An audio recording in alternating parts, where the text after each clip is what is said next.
This is problem 2-31. It says and it's on page 73. It says a piston cylinder device initially contains 50 liters of liquid water at 25 degrees Celsius and 300 kilopascals. Heat is added to the water at constant pressure until the entire liquid is vaporized. Question A, what is the mass of the water? B, what is the final temperature? C, determine the total enthalpy change. D, show the process on a TV diagram with respect to saturation lines. Okay, so here's what we're given.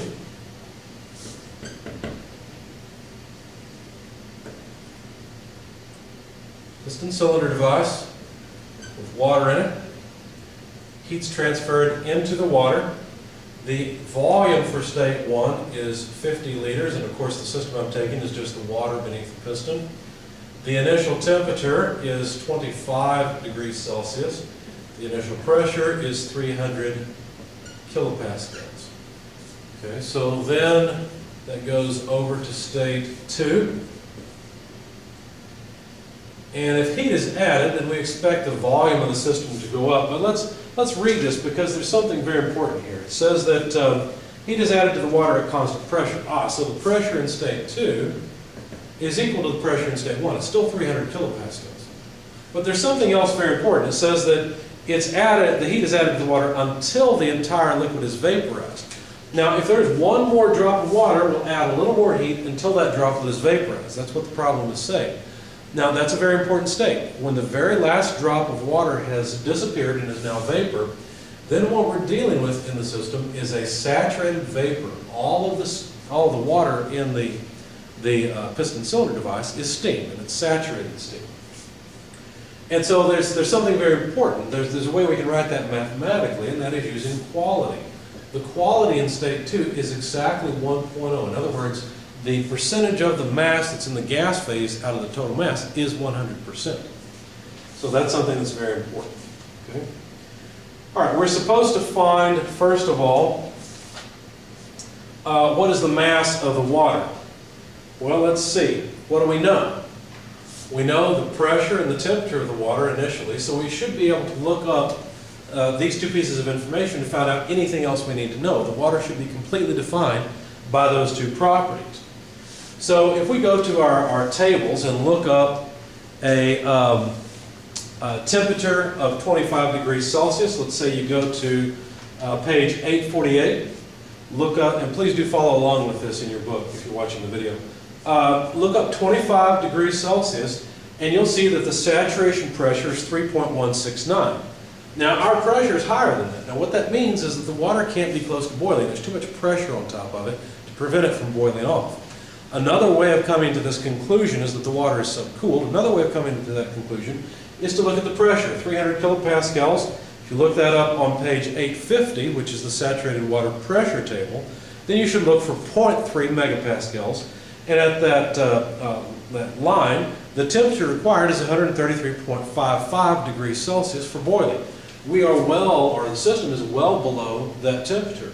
Therefore, there's no way that this water is close to boiling. So what we really need are tables of subcooled liquid, but we don't have that. In fact, it won't be until you get to the next course that you'll have tables of subcooled liquid, but even there we don't use them frequently. Why not?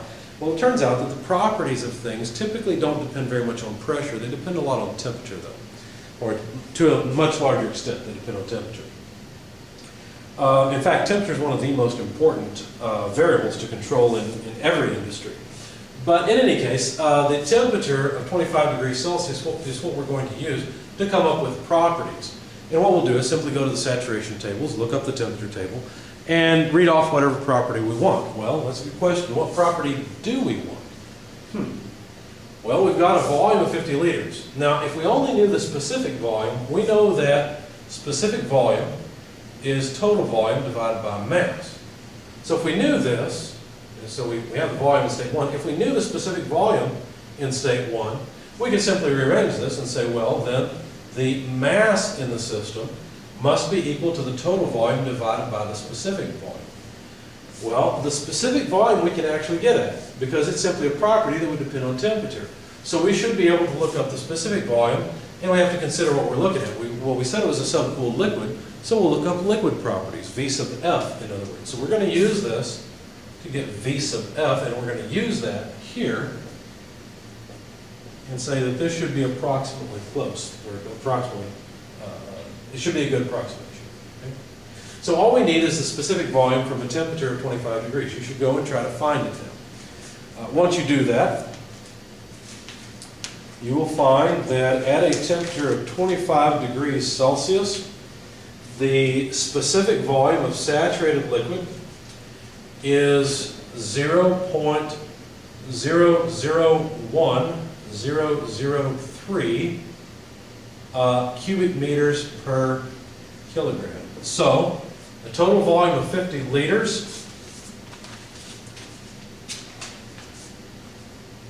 is actually 0.05 cubic meters divided by 0.001003 cubic meters per kilogram.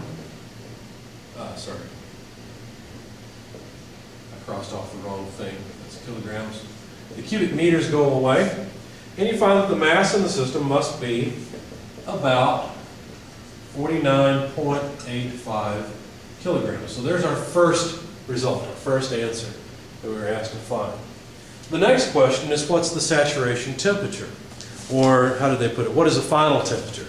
Well, the final temperature must be the saturation temperature, because notice that the first thing that's going to happen here is that the water is going to increase its temperature because there's a sensible change in energy. You're adding energy to the water. The first thing it's going to do is not boil, it's going to come to saturation. Now, at saturation, since the pressure is controlled and is 300 kilopascals, and the temperature must go to the saturation temperature in order for the system to boil.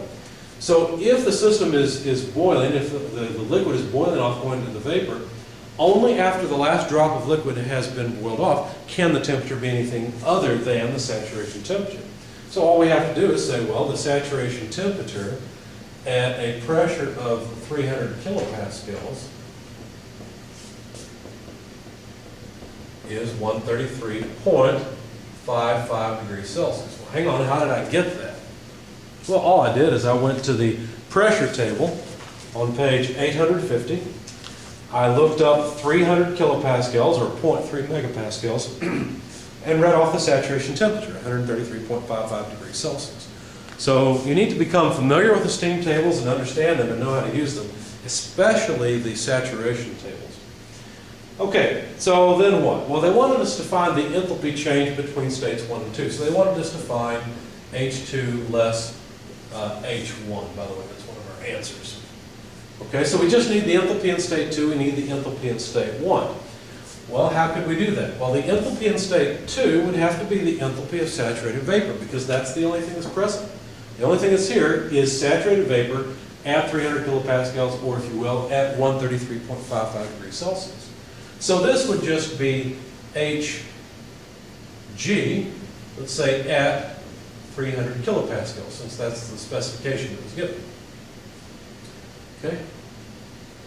Now, I still have to subtract off, it takes care of H2, but I need the enthalpy in state 1.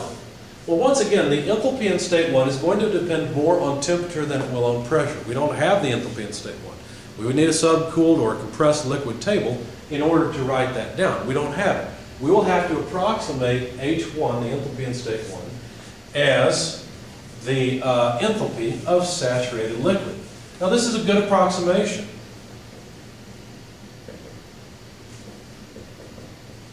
Because, once again, the properties depend more on temperature than they do on pressure. Now, there is a modification we can make to this.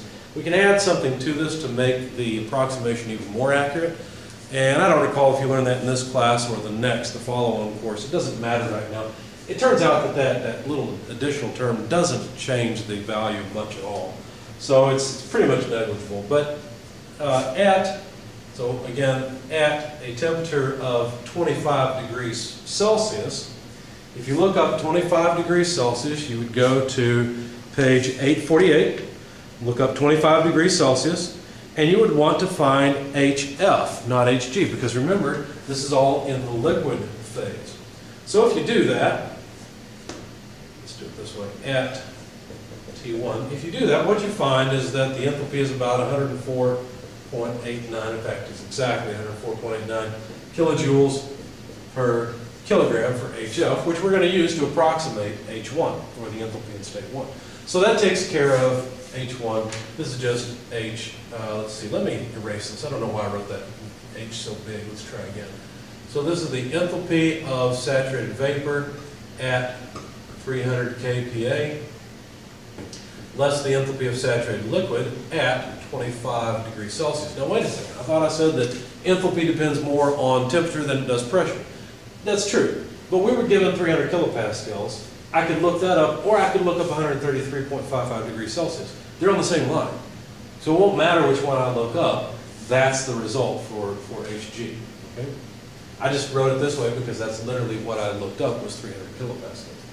All right, so if you look up Hg, you'll find that this piece is 2,725.3 kilojoules per kilogram, and HF, as we said, is 104.89 kilojoules per kilogram, and so basically delta H is just the difference between these two, and that comes out to 2,620.4 kilojoules per kilogram. So there's the answer for part C. The last question, I'm sorry, that's not quite it. This is the specific enthalpy change. We probably would like to know the total enthalpy change. So the total enthalpy change, delta capital H, would be the total mass in the system times the change in specific enthalpy. Now, don't be too confused about this. All we've calculated here is the amount of enthalpy change in units of energy per kilogram. It's for each kilogram of mass that's in this system, there's the amount of enthalpy change. Okay? Well, why are we saying enthalpy? Well, you have to be careful here. Basically, there's going to be boundary work that occurs at constant pressure. And so really this change includes the energy that's put into the water as well as the energy that leaves via boundary work. But that's a point for another problem. But the total enthalpy change of the whole system, rather than per unit mass, is the mass times the change per unit mass. So the mass we had before was 49.85. You multiply 49.85 times this number, and you'll find that the total enthalpy change is 130,627 kilojoules worth of enthalpy change. Okay? Now the last question was to create or draw the TV diagram versus the saturation line, so, or with respect to the saturation line. So what would that look like? Well, if we were to make a generic temperature versus volume schematic with a generic vapor dome in here, we noted that state 1 began in the subcooled region. Where is that? Well, that's over here. Now, as you add, or as we add thermal energy or heat, transfer heat into this water, as I said before, the first thing it's going to do is its temperature is going to rise. Now, it turns out that its volume will also increase, but not a whole lot. So the line here will be pretty steep, but it will eventually intersect the vapor dome. What does that mean? Well, remember, this side is the saturated liquid line, side, or saturated liquid line. So what that means is that this water will eventually come to the boiling point. That's what's happened right here. There's no vapor yet. There's no steam. It's all still liquid, but it's saturated liquid now. It can give off, it can begin to give off steam. So if we continue to add thermal energy, yeah, at this point the volume has gone up a little bit, but now as steam is being generated, the volume of the system is going to expand rapidly at this point. Okay, so the volume is going to make a very large increase. There's been a small increase in volume so far, but now we're going to have a very large increase in volume. Okay, and this is not to scale. This should be much longer than that distance. In any case, we're going to stop once we reach a saturated vapor. In other words, once we reach the saturated vapor line, or when the last droplet of liquid has been boiled off. And so here we are at state 2, but state 1 is down here. Now we could add a lot of things to this. For example, we could put 25 degrees Celsius here. We could put 133.55 degrees Celsius here. On the volume axis, we could look up V sub F, which we already have. This one I'll have to write sort of sideways. 001, 003, and this is cubic meters per kilogram. This is essentially the same. Notice we approximated these two as being the same point. I take that back. We used 0.001003 for this point.